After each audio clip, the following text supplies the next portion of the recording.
हाँ जी, क्लास शुरू करें बच्चों। Yes sir. Yes sir. Yes sir.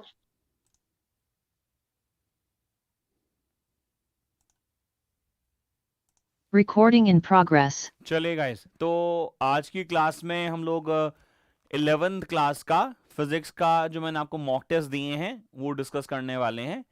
एक एक कर कर करेंगे। छोटी छोटी बहुत सारी ऐसी बातें होंगी जो आपको यहाँ पे नई सीखने को मिल सकती है। तो अपना जो सोल्यूशन वाला पार्ट है आप वो भी खोल कर रख सकते हैं। और सेकेंडली आप एक रजिस्टर रखें अपने साथ में, एक पेन पेंसिल रखें ताकि आप जो मैं बताऊँ वो नोट करते जाएं।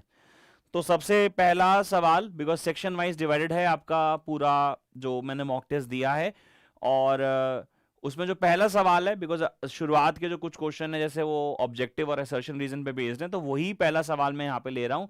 तो पहला सवाल जैसे कि आप स्क्रीन पे अपनी देख पा रहे हो बच्चों, यहाँ पे लिखा है which of the following is a proper representation of a 10 centimetre long scale. 10 centimetre long scale की प्रॉपर रिप्रेजेंटेशन कौन कर रहा है, मतलब इनमें से किस में आपको दिखाई दे रहा है किस में से प्रॉपर रिप्रेजेंटेशन है। तो कोई मुझे इसका जवाब दे सकता है बेटा? A B C D. 10 centimetre long कोई ऑब्जेक्ट है, उस 10 सेंटीमीटर लॉन्ग ऑब्जेक्ट को जब हमने मेजर किया तो हम कैसे रिपोर्ट करते हैं? This is how you represent, you report your answer. और मैं वैसे कई बारे में इनके बारे में बता चुका हूं, बट हाँ ये क्वेश्चन से कभी हम लोगों का सामना नहीं हुआ। बट प्रेजेंटेशन ऑफ यूनिट ध्यान रखना, जब भी आप कभी भी यूनिट लिखते हो तो यूनिट लिखते वक्त उसके आखिरी में जो डॉट है ना, जैसे हमने फॉर एग्जांपल ये देखिए आप यहाँ पे क्या लिख रहा है, यहाँ पे लिख रहा है 10C.M. तो ये तो बिल्कुल इस गलत तरीका है, ये तो हो ही नहीं सकता। तो स्केल रिप्रेजेंटेशन ऐसे तो मतलब जो मेजरमेंट है, जो यूनिट रिप्रेजेंटेशन है वैसे हो ही नहीं सकता, ये गलत है। ठीक है, इस क्वेश्चन में मैं चाहूंगा आप लोगों एक रेक्टिफिकेशन करो सारे बच्चे। यहाँ पे ना डॉट लगा लो, यहाँ पे भी एक डॉट लगा लो और यहाँ पे भी एक डॉट लगा लो। ये देखो यहाँ पे सेंटीमीटर के आगे एक डॉट लगा दिया मैंने, और सेंटीमीटर के आगे यहाँ एक मैंने डॉट लगा दिया। दिखाई दे रहा है सबको डॉट? तो क्वेश्चन में यहाँ पे डॉट होना चाहिए था, क्वेश्चन में नहीं है, इसलिए मैं यहाँ पे डॉट बना देता हूं। तो सवाल यह है कि इनमें से कौन सा सही है, तो ऑफ कोर्स ये तो गलत था, हम इसको ऐसे रिप्रेजेंट तो नहीं करते हैं। लेकिन सर ये भी तरीका सही नहीं है, कभी भी यूनिट के आगे डॉट नहीं लगाया जाता। कभी भी कोई भी यूनिट लिखोगे आप उसके आगे डॉट नहीं लगाया जाता। तो सर फिर यहां क्यों डॉट लगाया हुआ है? यहां जो डॉट है वो स्टेटमेंट कंप्लीशन की वजह से है, इसीलिए ये एप्लीकेबल है कि अगर आपकी स्टेटमेंट के आखिरी में यूनिट के बाद डॉट लगा हुआ हो तो वो मान्यता रखेगा, वो माना जाएगा। यानी ये मेरा सही आंसर हो सकता है, बट चूंकि यहां डॉट लगा हुआ है और यहां भी डॉट लगा हुआ है तो ये दोनों जो हैं वो गलत माने जाएंगे, यानी कि सी और बी भी गलत माने जाएंगे, और ऑफ कोर्स डी तो गलत है ही। लेकिन इस क्वेश्चन से हमें क्या सीखने को मिला बच्चों? हमें सीखने को मिला जो मैंने आपको बहुत पहले भी बताया था, जैसे कि मान लीजिए ये लिखा है 10 सेंटीमीटर है ना, इसकी लेंथ कितनी है बच्चों? 10 सेंटीमीटर। तो सर मैं 10 सेंटीमीटर में एस लगा सकता हूं क्या? क्या ये भी सही तरीका हो सकता है क्या? 10 CMS लिख सकता हूं क्या? बिकॉज एक तो सेंटीमीटर प्लूरल में क्या लिखूंगा? CMS लिखूंगा। बोलो हाँ या ना? क्या मैं इसमें CMS लिखूंगा? No sir. अच्छा, अगर मान लीजिए मैंने मास मेजर किया 1 किलोग्राम किया, अगर 4 है तो 4 किलोग्राम होगा क्या? अगर मैं 1 जूल एनर्जी की बात करूं और दूसरी की बात करूं 4 जूल की, तो क्या 4 जूल्स होगा क्या? नहीं ना। ये रूल्स हम लोगों ने बातों बातों में पढ़ लिए हैं बच्चों। तो जो सही रिप्रेजेंटेशन के तरीके हैं आपको वो आने चाहिए। जैसे एक रिप्रेजेंटेशन का तरीका है जो हम बहुत ज्यादा गलती करते हैं, जैसे कि मान लीजिए हमने कभी टाइम कैलकुलेट किया और टाइम निकला फॉर एग्जांपल 40 सेकंड। क्या निकला? 40 सेकंड। तो हम लिख देते हैं 40 और हम लिख देते हैं SEC। सर ये बिल्कुल गलत तरीका है, SEC होता ही नहीं कुछ भी। तो जो प्रॉपर जो नोटेशन है वो क्या होती है इसकी? Simply 40S। देखो ये क्वेश्चन जो है चूंकि हमारे सैंपल पेपर में पहला था इसलिए इतना डिस्कस कर रहा हूं, अदरवाइज ये तो बहुत इजी सा कॉन्सेप्ट हो गया ना कि how to represent your system of unit. अपनी सिस्टम ऑफ यूनिट को कैसे रिप्रेजेंट करें उसका तरीका है। बोलो हाँ या ना? Yes, sir. Yes, तो sir. हमारा आंसर क्या होगा बोलो बच्चों? हमारा आंसर हो जाएगा सर ऑप्शन ए। A. यहां पे डॉट लगाने ना, इस सिंपल पेपर में जो मैंने आपको प्रिंट दिया है उसमें गलती है। यहां पे डॉट होना चाहिए, यहां भी डॉट होना चाहिए, और ये तो बिल्कुल सब गलत है ही। तो ऑफ कोर्स मेरा आंसर हो जाएगा ऑप्शन ए सही। अगला जो सवाल आपके स्क्रीन पे आप देख रहे हो बच्चों आ रहा है, उसमें एक डिस्प्लेसमेंट की इक्वेशन आपको दिख रही है। डिस्प्लेसमेंट की इक्वेशन जो है मैं लिख देता हूं, वो लिख रखी है T square minus 2t minus 3। वो कह रहा है कि बताओ displacement is 0 for what positive value of time. देखो ये क्वेश्चन जो है वो थोड़ा हल्का रह गया। अगर मैं बोलता बताओ वो टाइम जहां पे वेलोसिटी 0 है, तो क्वेश्चन और बढ़िया बन जाता। भाई पहले तो सबसे बात तो उस क्वेश्चन को सॉल्व कर लेते हैं। यहां पे डिस्प्लेसमेंट का जो वैल्यू है, जो एक्सप्रेशन है, वो है T square minus 2t minus 3। अब अगर हम बोल रहे हैं कि x की वैल्यू 0, तो अगर x की वैल्यू 0 है यानी 0 इज इक्वल टू कितना आ गया, 2t square minus 2t minus 3। अरे बोलो तो सही बच्चों यार।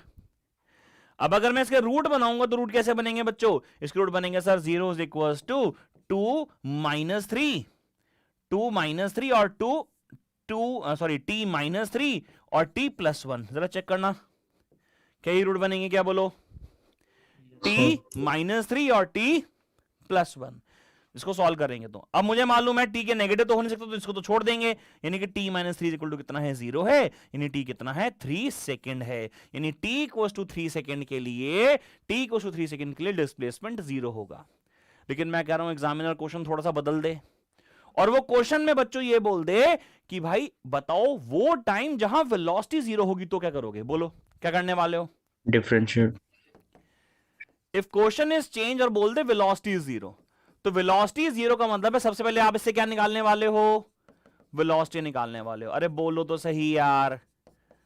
Yes, sir. कितना आएगा? T square minus 2t minus 3। तो v को कितना आ गया 2t माइनस 2 आ गया। अबे बोलो तो सही। Yes, sir. ये आएगा कि नहीं Yes, आएगा? sir. अब बच्चों एक बात बताओ, इफ वेलोसिटी इज 0 तो v इक्वल्स टू 0 हो गया, तो 2t माइनस 2 इक्वल्स टू 0 हो गया। यानी सर 2t इक्वल्स टू 2 हो गया। यानी सर t की वैल्यू 1 सेकेंड हो गई। तो आंसर हो जाता 1 second. This is not a part of question, ये क्वेश्चन का पार्ट नहीं है। मैं आपको एडिशनली बता रहा हूं, ऐसा क्वेश्चन एग्जामिनर पूछ सकता है। चलिए जी, क्वेश्चन समझ में आ गया? चलेंगे क्वेश्चन नंबर 3। क्वेश्चन 3 मार्क करेंगे इंपॉर्टेंट। क्वेश्चन नंबर 3 सारे बच्चे मार्क करेंगे इंपॉर्टेंट। क्वेश्चन क्या लिखा है बच्चों? क्वेश्चन लिखा है कि यहां पे मेरे पास एक वेक्टर है a, जिसका सम किसके बराबर है? जिसका सम बराबर है b प्लस सी के। जिसका सम बराबर है b प्लस सी के। चलो जी बताओ, triangle law of vector addition और parallelogram law of vector addition सबने पढ़ा है क्या? Yes, sir. Yes, sir. सबने पढ़ा है। Yes. अगर मैं इसकी बात करूं तो ये एक वेक्टर नोटेशन है बच्चों। ये सिंपली बस क्या है? एक वेक्टर नोटेशन है। लेकिन अगर मैं इसे एनालिटिकली लिखूं तो ए का फॉर्मूला आएगा under root of B square plus C square plus 2 into B into C into cos theta. बात समझ में आ रही है क्या मेरी? बोलो हाँ। Yes, sir. Yes, sir. Yes, sir. ठीक है बेटा। यहां पे थीटा कोई बता सकता है? थीटा कौन है? Sir, angle between the Angle. both two very good. Angle vectors. Between both two कौन कौन से बेटा? Angle B between and C vector. B and C C. vector. But इस क्वेश्चन में बोला है कि भैया ए बी और सी दे रखे हैं, magnitude of A B and C, यहां पे कॉमा होगा, magnitude of A B and C दे रखा है 5, 4 और 3। Then angle between A and C निकालना है। अगर मैं थीटा निकालूं, फॉर एग्जांपल अगर मैं थीटा निकालूं तो थीटा किसके बीच का एंगल निकल जाएगा? B and C. थीटा किसके बीच का एंगल निकलेगा बच्चों? B and C. B and C का। मुझे किसके बीच का एंगल BNC. निकालना है? AC. A and C. A and C. मुझे ए और सी का एंगल निकालना, तो वो गलत हो जाएगा ना। यानी कि मैं इसको चेंज कर दूं। Yes, sir. यानी हमारा फॉर्मूला क्या होगा सर? ये होगा A is sir equals to B A minus vector is equals to A vector minus of C vector. अरे बोलो तो सही बच्चों। Yes, sir. यानी ये एडिशन की जगह क्या बन गया? Subtraction. Action. चलो जी, सब्ट्रैक्शन नाम की कोई चीज ही नहीं होती। ये बन गया addition of a vector with a negative of another vector. Got it? कभी भी सब्ट्रैक्शन ऑफ वेक्टर का कोई रूल नहीं होता। आपने पढ़ा होगा लॉ ऑफ वेक्टर एडिशन, तो वेक्टर एडिशन ही तो पढ़ रहे हैं भाई, सब्ट्रैक्शन का लॉ ही नहीं होता।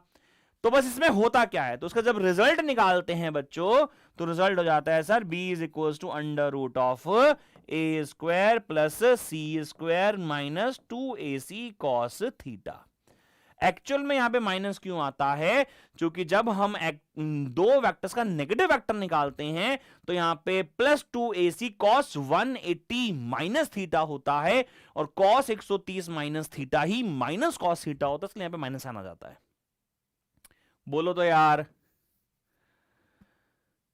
यानी मेरे पास यहां पे बी स्क्वायर का फॉर्मूला आ गया A square plus C square minus 2ac cos theta.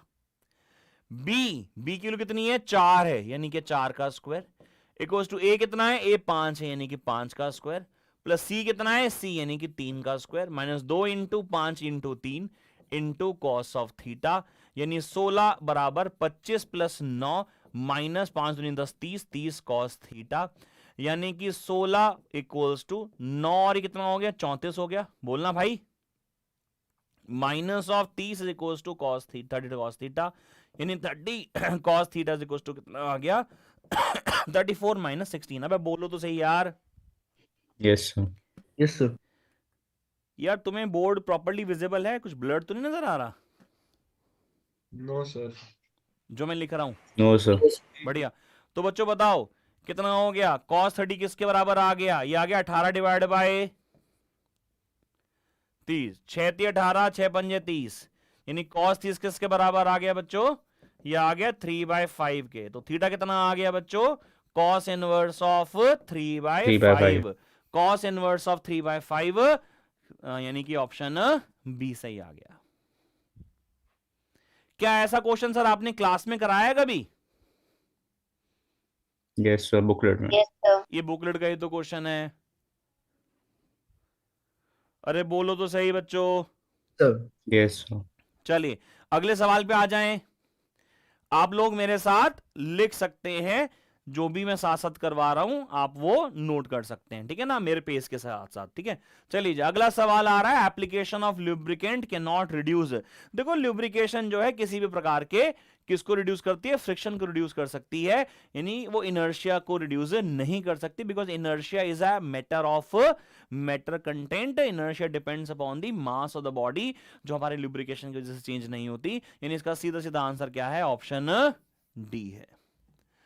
अगला क्वेश्चन है बच्चों, स्क्रीन पे आप देख पा रहे हो, क्वेश्चन नंबर 5। क्वेश्चन नंबर 5 में क्या बोला हुआ है कि एक फोर्स है, कितने मास पे लगाया, ये 10 किलोग्राम के मास पे लगाया, और उस पे एक फोर्स लगाया कितना बेटा, 49 न्यूटन का। कितना न्यूटन का फोर्स लगाया है, 49 न्यूटन का। बेटा एक लाइन पढ़ो, यहां पे लिखी है a force of 49 newton is just able to move a block, यानी कि just able to move a block, यानी अभी बस मोशन शुरू ही हुआ है। तो यहां पे जब मोशन शुरू ही हुआ है तो कौन से प्रकार के फ्रिक्शन की बात हो रही होगी, डेफिनेटली सर यहां पे स्टैटिक या लिमिटिंग, Limiting. किसकी बात हो रही होगी, Limiting. लिमिटिंग फ्रिक्शन की बात हो रही होगी। मोशन इज जस्ट स्टार्टेड, है ना, अगर मोशन हो रहा होता तो काइनेटिक फ्रिक्शन होता, अगर मान लीजिए यहां पे मोशन हुआ ही नहीं होता तो स्टैटिक फ्रिक्शन होता। अभी जस्ट एबल टू मूव यानी कि जस्ट चली है बॉडी, यानी लिमिटिंग फ्रिक्शन की बात कर रहे हो। और आप सबको पता है कि जो लिमिटिंग फ्रिक्शन होता है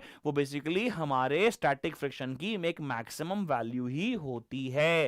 यानी अगर मैं एफ एस मैक्स की बात करूंगा, यानी एफ एस मैक्स वो होता कितना है, वो mu S into M G होता है। और चूंकि बस बॉडी अभी चली ही है, अभी बस मोशन हुआ ही है, यानी जो आपका जो 49 न्यूटन है वो किसके बराबर है, आपके एफ एस मैक्स के। मैं बोलूं तो सही बच्चों, वो किसके बराबर है, वो एफ एस मैक्स के बराबर है। यानी अगर आप ध्यान से देखो तो आपको कोफिशिएंट ऑफ फ्रिक्शन निकालना है, वो आ जाएगा 49 डिवाइडेड बाय m इंटू जी। आपको सारी वैल्यूज मालूम है, मास का वैल्यू है 10, जी का वैल्यू है 9.8, यानी आपको साफ दिखाई दे रहा है कितना आ जाएगा ये 1/2, और 1/2 यानी ऑप्शन कितना बन गया बच्चा, ऑप्शन बन गया ऑप्शन ए सही। बोलो यार।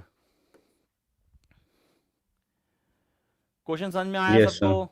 Yes, sir. चलिए जी, अगला सवाल ले रहे हैं, जरा ध्यान से सुनेंगे। क्वेश्चन क्या लिखा है कि when a body is dropped, when a body is dropped then there is a increase in its, इसके किस फिजिकल क्वांटिटी में चेंज आएगा? बेटा कोई भी बॉडी जब ऐसे फ्री फॉल कर रही होती है तो हमें पता है कि जो एक्सेलरेशन ड्यू टू ग्रेविटी है वो तो क्या रहती है, acceleration due to gravity same रहती है।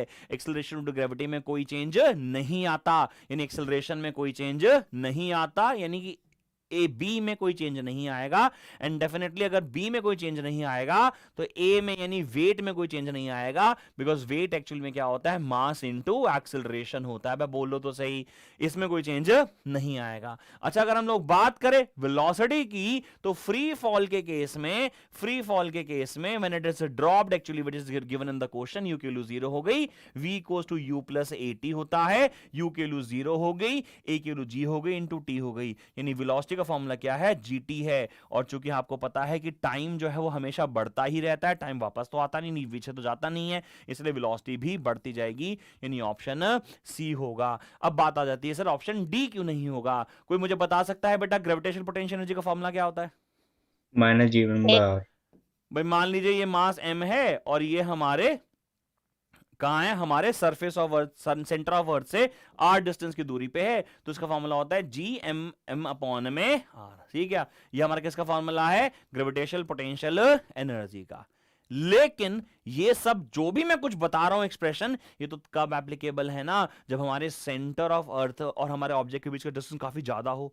या तो कुछ ज्यादा है ही नहीं यार, आप टावर के हाइट, टावर पे खड़े होके, body is drop from a tower, यानी कि आप सरफेस ऑफ अर्थ पे ही हो लगभग, यानी आपकी ग्रेविटेशनल पोटेंशियल एनर्जी में कोई चेंज नहीं आएगा। मेरी बात समझ में आ रही है कि नहीं आ रही है? क्योंकि कुछ बच्चे बोलते हैं सर आर तो चेंज हो रहा है, अरे यार चेंज हो ही कहां रहा है यार, तो सरफेस ऑफ अर्थ पे था, पहले तो जमीन पे खड़ा था, अब तो हो सकता है 40 फुट के ऊपर जाके किसी टावर पे खड़ा हो गया, इतना ही तो होगा, है ना? तो भाई क्या फर्क पड़ेगा हमारे आर में, कोई बहुत ज्यादा डोमिनेटिंग डिफरेंस नहीं आएगा, इसलिए हमारा डी ऑप्शन भी नहीं हो सकता, इसलिए मेरा ऑप्शन सी बिल्कुल सही ऑप्शन है।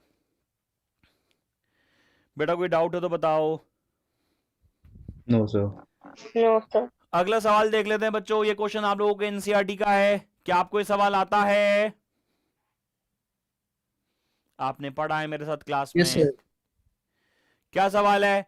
एक साइक्लिस्ट है that comes to a skidding stop, ये एनसीईआरटी का एग्जाम्पल है। अभी हमारी जो वन शॉट के लेक्चर्स हुए थे मैंने उसमें भी इस क्वेश्चन को कराया था कि एक साइकिल है, एक बच्चा साइकिल चला रहा है और वो स्किडिंग स्टॉप करता है 20 मीटर में। During this process force on a cycle due to road is 100 newton, force on cycle due to road is 100 newton and it is directly opposite to the motion. हमें work done बताना है रोड का on the cycle, तो work done on the road to cycle will be F into S into cos 180, cos 180 -1 होता है, यानी minus of F S. Force की वैल्यू दे रखी है हमें कितनी, फोर्स की वैल्यू दे रखी है 100 न्यूटन और डिस्प्लेसमेंट है हमारा यहाँ पे 20 मीटर, यानी कितना आ जाएगा -2000 जूल। वर्क डन कितना आ गया, -2000 जूल। सर ये नेगेटिव क्यों आया? क्योंकि हमारी रोड ने साइकिल को रोकने के लिए उस पर नेगेटिव वर्क किया बच्चों, और नेगेटिव वर्क है, इसलिए इन दोनों में से ऑप्शन ए ज्यादा सही है। चलो इसी क्वेश्चन से थोड़ा सा मैं आपको आगे लेके चलता हूं। अगर मैं आपसे पूछूं कि what is a work done by cycle on the road, work done by cycle, cycle ने कितना वर्क किया रोड पे, भाई ये तो क्या है, ये है जो रोड ने वर्क किया साइकिल पे। बट सवाल क्या पूछ रहा हूं मैं, what is the work done by cycle on the road? मेरी बात समझ में आ रही है क्या? What is the work done by Cycle on on the road. Road? क्या उसका आंसर ये हो जाएगा क्या? Yes, sir. Positive. नहीं होगा गाइस, क्या कर रहे हो? Sir, zero होगा उसका जीरो आंसर। होगा, समझ में आया क्या? क्या होगा वैल्यू? जीरो होगी। Zero. जीरो क्यों होगी सर? क्योंकि जो फोर्स लगाया साइकिल ने रोड पे, उस फोर्स ने डिस्प्लेसमेंट कॉज नहीं किया, उससे उस फोर्स ने डिस्प्ले, भाई आपने साइकिल चला रहे हो तो कभी ऐसा थोड़ी ना होता है कि साइकिल चलाते चलाते आप सड़क को पीछे धकेलते जा रहे हो, क्योंकि जो फोर्स आप लगा रहे हो, आपकी जो साइकिल फोर्स लगा रही है रोड पे, वो डिस्प्लेसमेंट कॉज नहीं कर रही है, इसलिए उसकी वर्क डन की वैल्यू जीरो होगी। तो मैं साइड में यहां पे लिख देता हूं work done by cycle on road equals to 0 as the force, as this force does not cause any displacement of the road, any displacement of the road.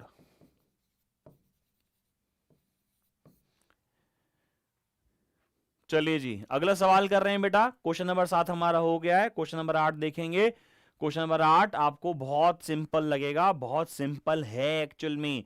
आप देखो ना क्या मांगा है, उसमें बोला है on what factors the moment of inertia does not depend. सबसे पहले सर मोमेंट ऑफ इनर्शिया होता क्या है कि मान लीजिए हमारे पास एक रिजिड बॉडी है। ये क्या है, हमारे पास एक रिजिड बॉडी। इस रिजिड बॉडी का ये मेरा एक्सिस ऑफ रोटेशन है। जब भी मैं एक्सिस रोटेशन बनाता हूं मैं इसकी ओमेगा बना देता हूं। What is omega? Omega is angular velocity with which the body is rotating about its axis. हाँ ना बोल दो एक बार सारे यार। Yes, sir. Yes, sir. अब मुझे सारे बच्चे बताएंगे बेटा कि मोमेंट ऑफ इनर्शिया का फॉर्मूला क्या होता है। आप सबको मालूम है क्या मोमेंट ऑफ इनर्शिया का फॉर्मूला क्या होता है?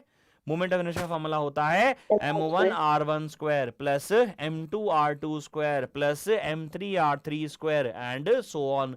सर ये m1 m2 m3 क्या है? ये m1 m2 m3 ये वो मासेस हैं जिन मासेस से मिलके हमारी बॉडी बनी हुई है। और r1 r2 क्या है सर? r1 r2 ये परपेंडिकुलर डिस्टेंसेस हैं फ्रॉम एक्सिस ऑफ रोटेशन। अब मुझे एक बात बताओ, क्या क्या चेंज करने से मोमेंट ऑफ इनर्शिया चेंज होगा? या तो आप मास का डिस्ट्रीब्यूशन चेंज कर दो। भाई मास m1 को इधर से m3 को इधर से इधर ले जाओ, m1 को इधर से इधर ले जाओ, तो मास का डिस्ट्रीब्यूशन चेंज करने से। यानी ऐसे बोल दो कि आप r1 r2 r3 चेंज कर रहे हो। बोलो हाँ या ना। अगर आप r1 r2 r3 चेंज कर रहे हो यानी आप अपने डिस्टेंसेस चेंज कर रहे हो, तो आपका डिस्ट्रीब्यूशन ऑफ मास चेंज हो रहा है, यानी इस पर डिपेंड करता है। यानी ये आंसर नहीं है। दूसरा, मास ऑफ ऑब्जेक्ट में हाँ सर मोमेंट ऑफ इनर्शिया का जनरल फॉर्मूला शायद आप लोगों ने पढ़ा होगा, इसका फॉर्मूला mk स्क्वायर भी होता है, यानी कि ये भी इस पे भी डिपेंड करता है। हाँ जी, एक्सल रोटेशन पे डिपेंड करता है। हाँ सर, मान लीजिए एक्सल रोटेशन पहले ये थी, अब नई एक्सल रोटेशन मान लीजिए ये है। जैसे ही मैं एक्सल रोटेशन को चेंज करूंगा मेरे r1 r2 r3 की वैल्यूज बदल जाएंगी, यानी इस पे भी डिपेंड करता है। किस पे डिपेंड नहीं करता? एंगुलर वेलोसिटी पे, बिकॉज वेलोसिटीज में कोई आप देख रहे हो एक्सप्रेशन में है ही नहीं। अरे बोलो तो सही यार। तो Yes, sir. हमारा Yes. इस क्वेश्चन का जवाब क्या आ जाएगा बच्चों? इसका आंसर आ जाएगा Angular ऑप्शन एंगुलर सही वेलोसिटी। है। सही है क्या ना? उसका आंसर आ जाएगा एंगुलर वेलोसिटी। अगला सवाल देखो बच्चों, कितना सिंपल सवाल है। इसमें पूछा कि escape velocity of object of mass m is proportional to. Sir escape speed का फॉर्मूला क्या होता है? एस्केप स्पीड का फॉर्मूला होता है बच्चों under root 2g into r, where g is acceleration due to gravity and r is what? It's the radius of earth. We are talking about the surface of earth, तो हम लोग radius of earth इसलिए बोल रहे हैं। और अगर मैं इन सब की वैल्यूज डालता हूं तो मुझे मालूम है इसकी वैल्यू आती है 11.2 किलोमीटर पर सेकंड। बोलो तो सही यार, ये वैल्यू आती है कि नहीं आती है? बिल्कुल सही Yes. वैल्यू आती है। अब यहां पे आप देख रहे हो कि एस्केप स्पीड जो है वो किसी पे भी डिपेंड नहीं करती। सर जी पे तो डिपेंड कर रही है। अरे जी कांस्टेंट है बेटा, तो डिपेंड थोड़ी ना करती है। अगर तू प्लेनेट ही बदल दे, इमेजिन कर तू अर्थ की जगह मार्स की बात करने लग रहा है या फिर मून की बात करने लग रहा है, तो भाई तेरा एक्सेलरेशन ड्यू टू ग्रेविटी बदलेगा, आर भी बदलेगा, है ना। लेकिन अगर तुम अर्थ की बात कर रहे हो तो वो कांस्टेंट है। वो कितनी होती है? 11.2 किलोमीटर पर सेकंड होती है। अब एस्केप स्पीड का जो फॉर्मूला है वो मास पर डिपेंड नहीं करता, और यहां पे सारे जो है मास के रिलेशन आप देख रहे हो दे रखे हैं, लेकिन यहां पे लिखा है m की पावर 0। m की पावर 0 का मतलब है इट इज इक्वल टू 1, यानी कि ये इंडिपेंडेंट हो गया। तो ये प्रोपोर्शनलिटी किसकी आ जाएगी? m की पावर 0 की, यानी कि ऑप्शन डी मेरा सही जवाब है। अगला क्वेश्चन जरा ध्यान से देखेंगे बच्चे सारे, क्या बोला हुआ है? लिखा है the rigidity modulus. Now what do you mean by rigidity modulus? Rigidity modulus is nothing but it is a modulus of rigidity which is nothing but it is eta. अगर आपको याद हो, 3 प्रकार के मॉडुलस ऑफ इलास्टिसिटी हमने पढ़े हैं। एक पढ़ा है यंग्स मॉडुलस, एक पढ़ा है बल्क मॉडुलस, एक पढ़ा है मॉडुलस ऑफ रिजिडिटी। तो ये हमारा ईटा है बच्चों, और यंग्स मॉडुलस हमारा क्या है? वाई है, वो हमने दे भी रखा है। एक कॉपर की वायर है जिसकी लेंथ L है, जिसका एरिया ऑफ क्रॉस सेक्शन बच्चों A है, is pulled that the length becomes 5L and area of cross section becomes A/5। भाई आप किसी वायर को अगर आप खींचोगे तो उसकी लेंथ बढ़ेगी तो एरिया घटेगा, बात सही है? हाँ सही है। लेकिन सर इससे क्या इसकी मॉडुलस ऑफ इलास्टिसिटीज में कोई फर्क पड़ेगा? मॉडुलस ऑफ इलास्टिसिटी क्या है? Modulus of elasticity basically property है। आपको पता है अगर स्टील की बात करें तो स्टील का मॉडुलस ऑफ इलास्टिसिटी में यंग्स मॉडुलस की वैल्यू 2 × 10 की पावर 11। बोलो हाँ या ना यार, कोई बोल ही नहीं रहा भाई। Yes, sir. Yes, ये yes, होता है sir. कि नहीं होता है पहले बताओ। अब ये अगर आपने वायर को लंबा खींच भी दिया तो भी क्या ही फर्क पड़ जाएगा यार, बिकॉज जो मॉडुलस ऑफ इलास्टिसिटी है ये इंटरमॉलिक्यूलर फोर्सेस, ये मॉलिक्यूलर अरेंजमेंट, उनके वॉइड्स पे कितना सेपरेशन है, उनका वॉइड का साइज कितना है, उन सब चीजों पे डिपेंड करता है। वैभव माइक बंद कर अपना। तो वो लेंथ पे कॉन्फ़िगरेशन पे डिपेंड नहीं करता। इसका मतलब साफ है कि इसका आंसर होना चाहिए option D, because it's Young's modulus and modulus of rigidity remains unchanged due to, आप लिख सकते हो due to change in configuration, due to change in configuration। चलिए जी, क्वेश्चन नंबर 11 अगर आप देखोगे तो क्वेश्चन नंबर 11 बहुत ही इजी सवाल है। इस क्वेश्चन को आप लोग इंपॉर्टेंट भी मार्क कर सकते हैं। ये क्वेश्चन मैं इसलिए पसंद कर रहा हूं क्योंकि मैंने अभी जब पीछे वन शॉट लेक्चर्स लिए थे तो मैं वो क्लास में क्वेश्चन करा नहीं पाया था, बट मैं दोबारा से उस क्वेश्चन को डिस्कस कर रहा हूं, ध्यान से देखिएगा। मान लीजिए हमारे पास एक प्रोसेस है, thermodynamic process, we are taking it from A point to B point. A जो है उसके इनिशियल कोऑर्डिनेट्स है और बी जो इसके फाइनल कोऑर्डिनेट्स है। We are taking this process now, और मान लीजिए मैं उसको यहां से लेके यहां लेके गया और यहां से लेके यहां लेके गया। This is step 1, or you can say the way you brought the system from A to B, और ये सेकंड हमारा जो मोड हो गया, एक तरीके से ऐसे लेके गया, एक तरीके से ऐसे लेके गया। बेसिकली मतलब क्या है? मतलब ये है कि मैं एक थर्मोडायनेमिक प्रोसेस को कंडक्ट करवा रहा हूं, और जब थर्मोडायनेमिक प्रोसेस हो रही है तो जब A से B में उसको लेके गया तो there are different coordinates that are changing here, लेकिन वो जा रहा A से B ही है। अब एक चीज को हमेशा ध्यान रखना, अगर कोई भी थर्मोडायनेमिक प्रोसेस को ए से बी लेके गया, चाहे मैं उसे कैसे भी लेके गया, रिजल्टेंटली अल्टीमेटली उसकी जो चेंज इन इंटरनल एनर्जी वो सेम ही होगी, because it is brought to a same point. जैसे कि अगर आप यहां देखो, यहां पे डायग्राम में ये पॉइंट 1 लगा रखा है, सही है, और हमने बोला हमें 1 से 3 पे जाना है, 1 से 3 पे जाना है। तो जब मैं 1 से 3 जा रहा हूं बच्चों, तो 1 से पहले 2 गया, 2 से लेकिन 3 गया, 3 पहुंच गया। हमने कहा नहीं यार, वाया 2 मत जाओ, वाया 4 जाओ, यानी 1 से 4 जाऊं, 4 से 3 जाऊं। तो बेसिकली हो क्या रहा है? हो ये रहा है कि मैं अपनी थर्मोडायनेमिक प्रोसेस को एक स्टेट वेरिएबल से दूसरे स्टेट वेरिएबल पे लेके जा रहा हूं, लेकिन 2 अलग अलग पाथ से लेके जा रहा हूं। बात समझ में आ रही है मेरी? क्या 2 अलग अलग पाथ से लेके जा रहा हूं? ए बोलो बे। Yes, sir. तो अगर मैं दोनों को सेम पाथ से लेके जा, अलग अलग पाथ से लेके जा रहा हूं, लेकिन लेके आ रहा हूं उसी पॉइंट पे, उसी जगह पे, तो क्या क्या क्या क्या इनकी चेंज इन एनर्जी सेम होगी कि नहीं होगी? Yes, sir. यानी अगर Yes. मैं बनाऊं वाया 2 और वाया 4, सही है, तो जितनी चेंज इन इंटरनल एनर्जी यहां होगी उतनी ही चेंज इन इंटरनल एनर्जी यहां पे भी होगी, हाँ या ना? Yes, sir. Okay, Yes, sir. हमें बोला गया है कि मान लीजिए मैं 1 से 2 से 3 गया, 1 से 2 से 3, और मेरा जो चेंज इन हीट है, डेल्टा क्यू जो है वो 60 कैलोरी है। वो कितना है बेटा? 60 कैलोरी। और इस केस में जो वर्क डन है वो कितना है बेटा? वो वर्क डन दे रखा है यहां पे 10 कैलोरीज। तो मुझे पता है फर्स्ट लॉ ऑफ थर्मोडायनेमिक्स, सबको पता है बेटा? Yes, sir. First law of thermodynamics कहता है कि जो भी हीट दी वो 2 जगह इस्तेमाल करी, कुछ इंटरनल एनर्जी बढ़ाने के लिए और कुछ काम करने के लिए। अब ये 60 की वैल्यू ये आ गई, डेल्टा यू, और डेल्टा डब्ल्यू कितना है सर? ये 10 है। तो क्या डेल्टा यू का वैल्यू तुम्हारा 50 कैलोरी होगा या नहीं होगा? Yes, sir. अब अगर ये 50 कैलोरी यहां है तो यहां भी तो ये क्या होगा? 50 कैलोरी ऑटोमेटिकली हो गया कि नहीं हो गया? Yes, sir. Yes, sir. The system is brought from A to B. Whatever the intermediate points may be, the change in internal energy will remain same. हाँ या ना? Yes, sir. Yes, sir. अब वो सवाल क्या पूछ रहा है? सवाल पूछा है कि दूसरे पाथ में अगर डेल्टा क्यू की वैल्यू, यहां पे डेल्टा क्यू की वैल्यू 50 कैलोरी है, तो बताओ वर्क डन कितना होगा? सर फॉर्मूला हमारे पास वही पुराने वाला है, delta U is equals to क्या? Delta U plus delta W.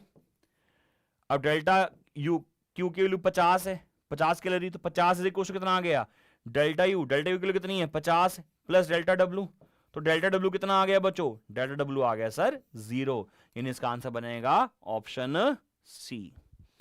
अब जो मैंने आपको मॉक टेस्ट दे रखे हैं प्रिंटेड फॉर्म में, ये वाले जो दिए हुए हैं, इसमें ना पीछे यहाँ पे सोल्यूशन गलत लिखा हुआ है।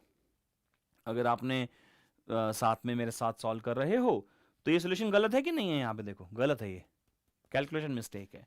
तो इसका आंसर क्या लिखोगे बच्चों? इसका आंसर लिखोगे आप ऑप्शन सी। आगे चल सकता हूं क्या बच्चों? सर जी सर इसका वैसे प्रैक्टिकली रीजन क्या है कि डेल्टा यू जो है दोनों में सेम होगा? बेटा, इंटरनल एनर्जी जो होता है ना, अगर आपको याद हो, it is a function of what? It is a function of only temperature. हाँ या ना? Yes sir.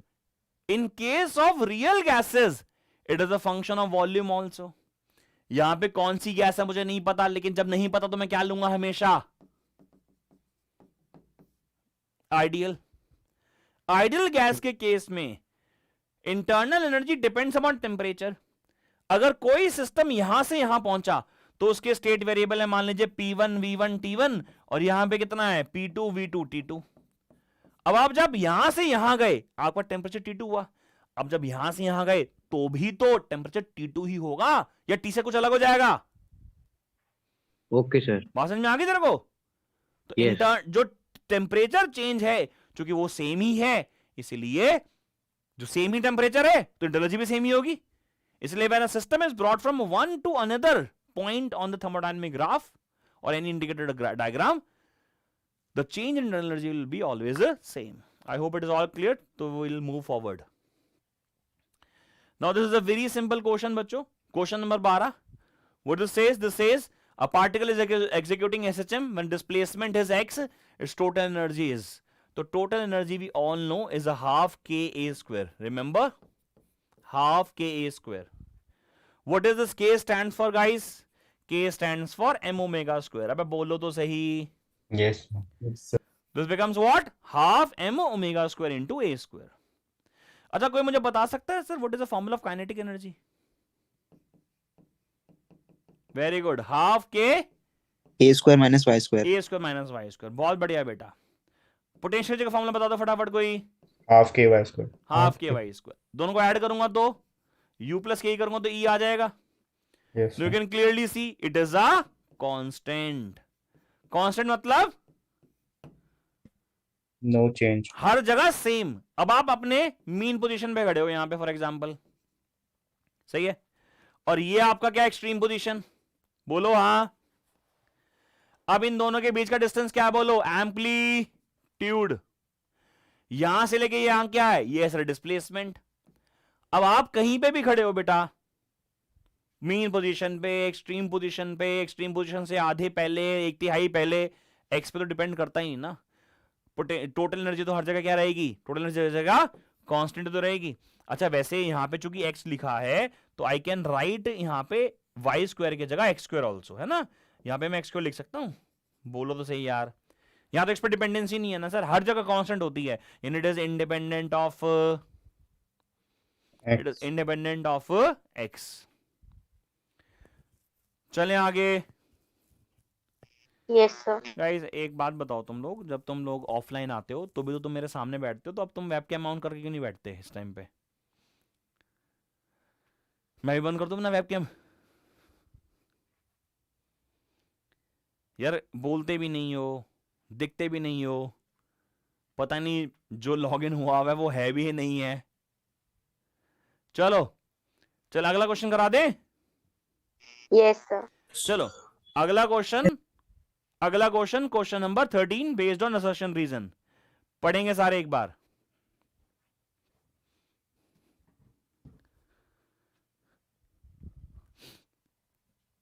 असर्शन रीजन ये रखें लिखे में,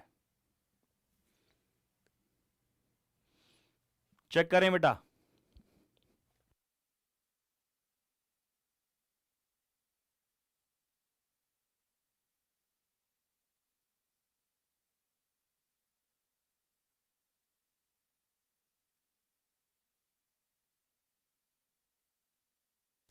चलो जी, क्या लिखा है? लिखा है 1 किलोग्राम इज इक्वल टू 10 की पावर 9 माइक्रोग्राम. हाँ जी, 1 किलोग्राम इज इक्वल टू 10 की पावर 9 माइक्रो. माइक्रो यानी कि 10 टू द पावर -6 ग्राम. यानी 10⁻³ ग्राम। सही है यार, बोलो यार, सही तो है? Yes, Yes, sir. sir. Because 1 kilogram किसके बराबर हो गया? 1000 ग्राम के 1000 बराबर हो ग्राम। गया, बिल्कुल सही लिखा हुआ है। लेकिन ये प्रूव करने के चक्कर में मुझे ये इस्तेमाल करना पड़ रहा है, हाँ सर करना पड़ रहा है।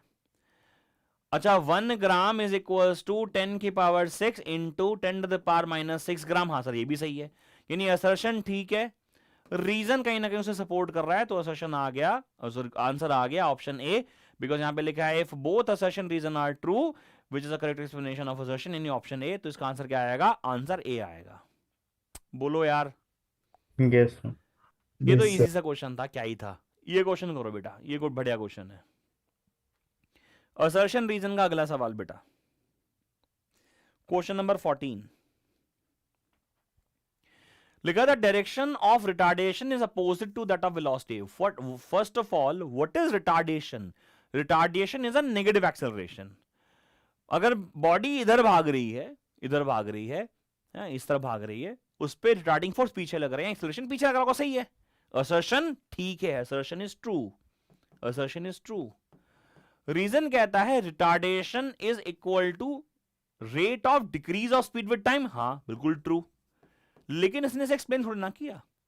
ये बोल देता कि जो रिटार्डेशन होती है वो वेलोसिटी के अपोजिट डायरेक्शन में एक्ट करती है, क्योंकि जब हमारा बॉडी रिटार्ड करना शुरू करता है, यानी उस पर रिटार्डिंग फोर्स लगता है, यानी कि फ्रिक्शन फोर्स लगता है, वो डिस्प्लेसमेंट वेलोसिटी के अपोजिट होता है, कुछ ऐसा बताता ना। यानी assertion true, reason true, but it is not explaining assertion, इसलिए आंसर क्या लगाऊंगा इसका? बी सही। बोलो तो सही यार। Yes. चलो जी, क्वेश्चन नंबर 15 सवाल पढ़ें, क्या लिखा है? Mass and energy are not conserved separately, they are conserved as a single identity and called mass energy. और रीजन लिखा हुआ है mass energy are inter convertible.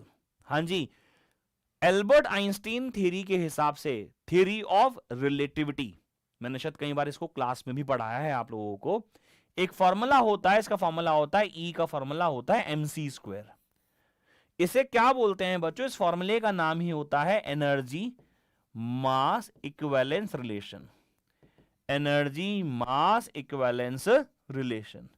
Energy mass equivalence relationship कहता है कि जब भी कोई मास m कभी c की स्पीड से चले, यानी 3 × 10⁸ मीटर पर सेकंड की स्पीड से चले, तो वो मास जो है एनर्जी में कन्वर्ट हो जाता है। शायद आपको याद हो तो मैं एक एग्जांपल भी दे रहा था एक मूवी का, एक हॉलीवुड की मूवी है लूसी।